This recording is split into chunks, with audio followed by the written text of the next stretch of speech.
Mukama yeebazibwe nnyo. Pastor Kuteesa okuva ku Redeemed Church Kirombe-Luzira, Kampala, Uganda. Nkwebaza wonna w'osinziira okuba nti tutambula ffenna tusoma byawandiikibwa. Tutuuse mu ssuula eye-15 mu kitabo eky'Olubereberye.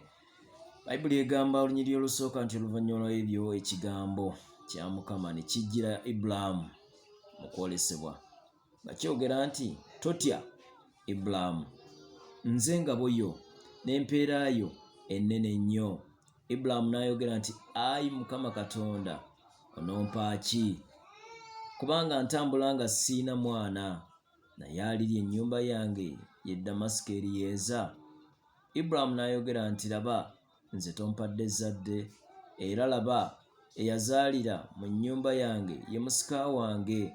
Era laba, ekigambo kya Mukama ne kimujjira nga kyogera nti, omuntu oyo taliba musika wo, naye aliva mu ntumbwe zo ggwe, y'aliba omusika wo. N'amufulumya ebweru n'ayogera nti, tunuulira eggulu kaakano, obale emmunyeenye bw'onooyinza okuzibala. N'amugamba nti, ezzadde lyo bwe liriba bwe lityo. N'akkiriza Mukama n'akumubalira okuba obutuukirivu.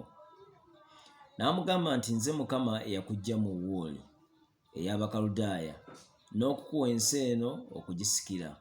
N'ayogera nti, ayi Mukama Katonda, kiki ekinantegeeza nga ngisikira? N'amugamba nti, ontwalire ente enkazi eyakamaze emyaka 3, n'embuzi enkazi eyakamaze emyaka 3, n'endiga ensajja eyakamaze emyaka 3, ne kamukuukulu n'ejjiba etto.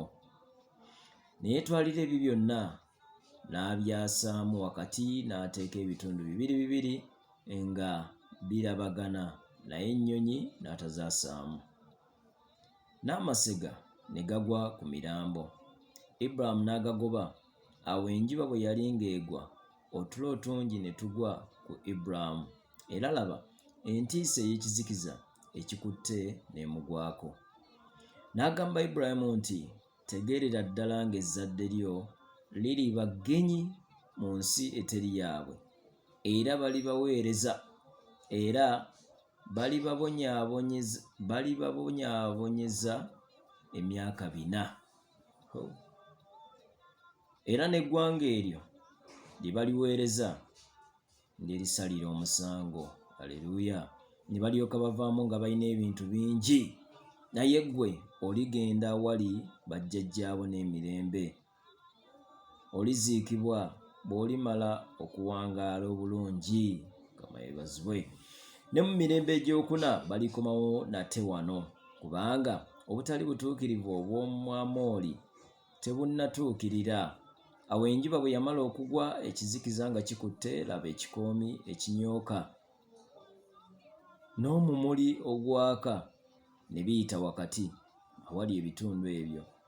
Ku lunaku olwo Mukama n'alagaana ne Ibulaamu ng'ayogera nti, ezzadde lyo ndiwadde ensi eno, okuva ku mugga ogw'e Misiri okutuuka ku mugga omunene, omugga Fulaati. Omukeeni n'Omukenizi n'Omukadumooni n'Omukiiti n'Omuperezi n'Abaleefa n'Omwamoli n'Omukanani n'Omugirugaasi n'Omuyebusi. Mukama yeebazibwe nnyo. Tebyali byangu kubanga Ibulayimu Mukama yali amusuubiza bingi, naye ate ng'amugambye nti wajja kubeerawo emyaka 4 egy'okubonaabona. N'amusuubiza ate okufuna okubeerwa. Mukama yeebazibwe nnyo. Otabeerawo ne wejjusa ng'olina ky'oyitamu, olina embeera gy'oyitamu n'oga nti nakoma biganye. Mukama alina pulaani ennungi eri obulamu bwo. Tujja kuddamu mu ssuula 16 tulabe kiki ekyaddirira oluvannyuma lw'ebyo.